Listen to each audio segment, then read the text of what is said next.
Welcome back. The protracted and high-profile divorce case between DJ and producer Nkosinathi Black Coffee Maphumulo, as well as actress Enhle Mbali Mlotshwa, has resulted in a landmark legal ruling affirming the equal status of customary and civil marriages in South Africa. The Johannesburg High Court ruled that the couple's traditional union entered into back in 2011 through Zulu custom, including ilobolo negotiations, constitutes a valid customary marriage under the Recognition of Customary Marriages Act. Importantly, the court also declared that this earlier customary marriage was legally equivalent to a civil marriage. As a result, the default marital property regime of in-community of property was applied from 2011. Let's chat more about this with Professor Anthony Diala from the University of the Western Cape. Prof, good to have you on the program this evening to give us perspective. So the High Court has ruled that Enhle Mbali's customary marriage to Black Coffee is valid, effectively nullifying their later civil marriage and anti-nuptial contract. In plain terms, Prof, what precedent does this then set for how South African courts interpret dual or these double-decker marriages, like they're called sometimes? Thank you for having me, and good evening, viewers. I wouldn't exactly call it a precedent, but I would say that it reinforces something that the law has provided for, but that the public is not yet very much aware of. And that is the fact that a customary law marriage gives you all the entitlements, all the privileges, and all the obstacles provided by a civil marriage. But our people still think that a customary law marriage is inferior, and they think that it does not have all the full protection provided by a civil marriage. So in that sense, the awareness created by the judgment is very good for people to know that both types of marriages have equal status in South Africa. Yeah. Prof, you've spoken about South Africa's legal pluralism, and that's the coexistence, for instance, the coexistence of indigenous and Western laws as well. How does this then this judgment, how does it reflect the Constitution's commitment to recognizing customary law in the country? Yeah, I think it's a very beautiful precedent in that regard as to the importance of respecting traditional or customary law marriages. So in the past, people used to engage in what we call a double-decker marriage or a double marriage. So they would marry under customary law, and then thinking that they do not have enough full protection from customary law, they would go on to undertake a civil law marriage. That is not necessary anymore. By giving the same rights provided by a civil marriage to a customary law marriage, the the Recognition of Customary Marriages Act gives full flow, full teeth, full legal force to the provisions of the Constitution on legal pluralism by saying, look, this system of law has equal validity with the other system of law. It is not inferior, and therefore we should embrace it, that equality. So in that sense, the judgment is a very important judgment.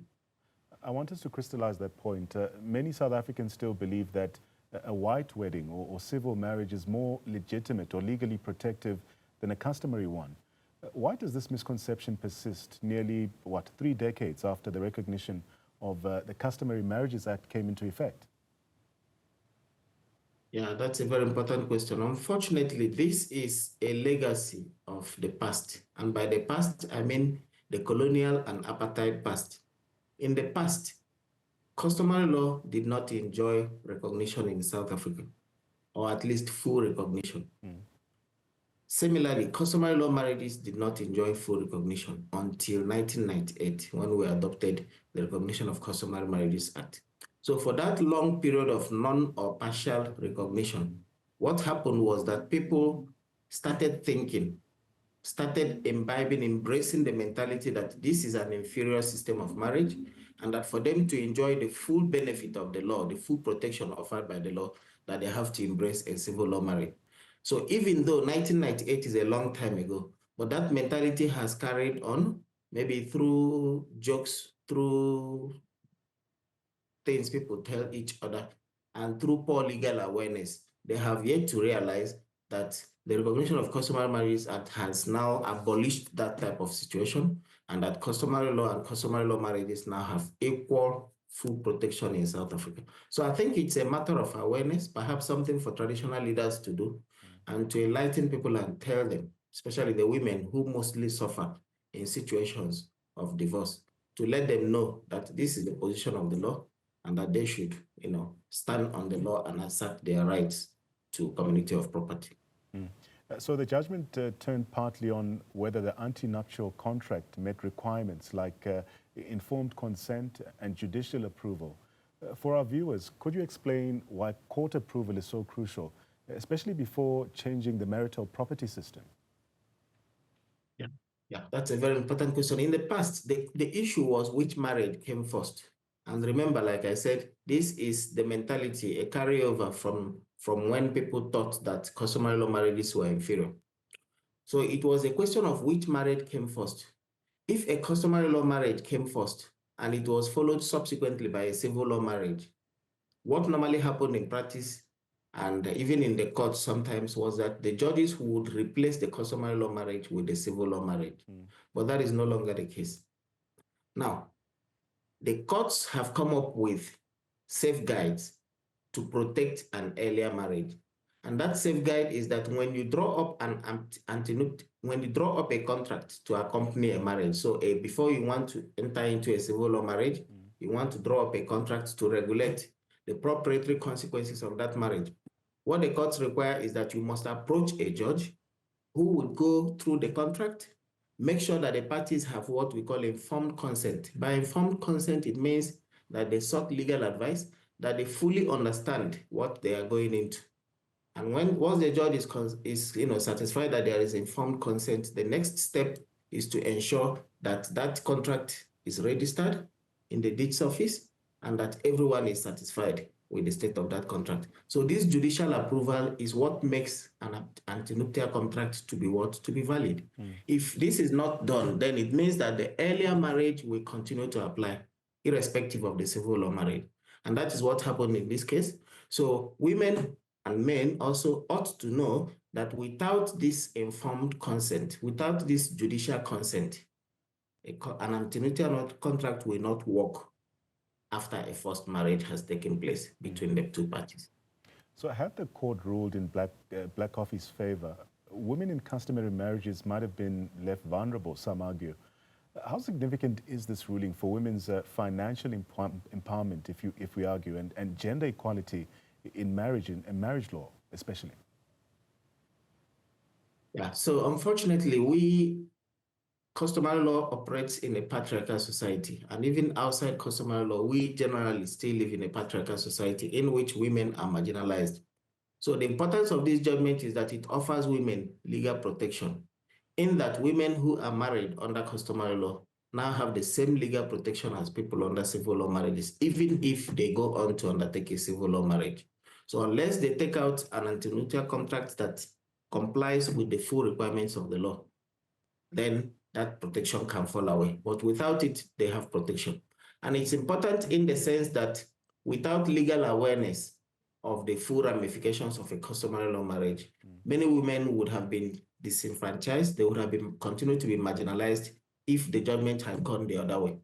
But with the judgment going the way that it did, it means that women can now benefit, because sometimes women contribute to matrimonial property, either directly or indirectly. But because of our patriarchal settings, their contributions are not recognized, and then they end up losing out. And this is something that is a carryover from the past, because in the past, there were no individual property rights, and then women lacked matrimonial property.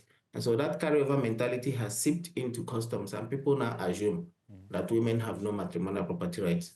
But that is false, because we live in a new modern world in which women contribute with their independent income. Unlike in the past, when income was produced jointly as a group by the entire family, working as a whole. You make an interesting point, and I want to pick up there.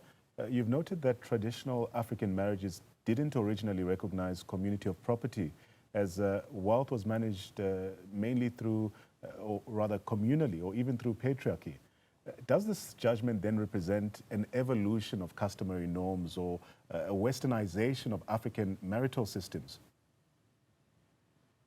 Yeah, there's a sense in which it's a westernization of African marriage systems, in that it recognizes that those social settings in which the custom of non-recognition emerged, that those social settings have ceased to exist mostly. So now we have independent income by men and by women, unlike in the past when we had group income produced by the family as a whole. And so if a woman contributes to the acquisition of matrimonial property, maybe helped to build a house or contributed to purchasing a car, and maybe the car was bought in the name of the man because of our patriarchal society, or maybe because the materials that she brought in, building a house were not issued receipts in her name, then it becomes difficult for that woman to claim that she actually contributed, and she would suffer in the case of divorce without a 50-50 arrangement. So this judgment recognizes these changes that have occurred in society. So even though it's a westernization of indigenous laws of marriage, but it's a welcome one because it recognizes changes in society and that customs must evolve to recognize these changes. And finally, Professor Diala, beyond the celebrity headlines, what message should ordinary South Africans then take from this judgment about the dignity and equality of their cultural practices before the law? I think the message it sends out is that women's agency must be respected. I don't want to sound political, but some of the social media comments that we read make it sound as if this judgment is a liberation of women. The problem is that the laws are fine, they are there, but it's to enforce the law that is the problem. So we adopted the Recognition of Customary Marriages Act as far back as 1998. Community of property has been there, but why is it that it's only now that we are having this celebratory attitude to this judgment? It's because women have not exercised their agency. So if there's one thing that this judgment has done, because of the high-profile people involved, it has brought awareness to this fact that women can actually enjoy these rights if only they go out of their way to assert them. So that's the importance of the judgment, and that's the message it sends out to South African women. Professor Diala, thank you so much for shedding such a valuable light on this landmark ruling. He's been giving us insight. That is Professor Anthony Diala from the University of the Western Cape.